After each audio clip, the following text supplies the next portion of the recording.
வேணும் அப்படின்னா நீங்கள் விட்டுக்கலாம். சரியா? இப்போது என்னென்னா இப்போ பெருசாக இந்த எடுக்க வச்சுருக்கு. ஸோ பெருசாக எடுக்கணும்னா இன்னுமே கூட எக்ஸ்ட்ரா எடுக்கணும். நான் கை எவ்வளோ வேணும் வைக்கலாம். இதை வந்து இந்த அளவுக்கு கொடுக்கலாம். இப்போ வந்து இந்த அளவுக்கு கொடுக்கலாம். சரிங்களா? இந்த பாக்ஸ் வந்து இவ்வளோ சென்டரில் வச்சுன்னு வச்சுக்கோங்களேன். இங்கே மடிச்சு கோட் பண்ணணும். அதே மாதிரி இங்கேயும் மடிச்சு குட்டியாக மடிச்சு கோட் பண்ண மாதிரி இருக்கும். எப்படி வச்சுன்னா நமக்கு வந்து கோடிங் கொஞ்சம் ஈஸியாக இருக்கும்.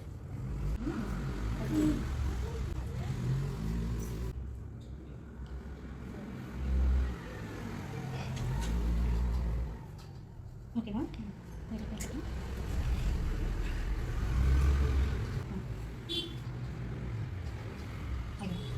சில பேர் அப்படி சுற்றினே வச்சுருவாங்க. இல்லை மடிச்சு இப்படி மேலே வச்சு ஓப்பன் பண்ணிப்பாங்க. நான் உள்ளே வச்சுருவேன்.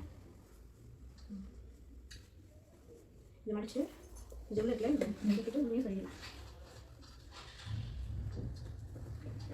ஓகேவா?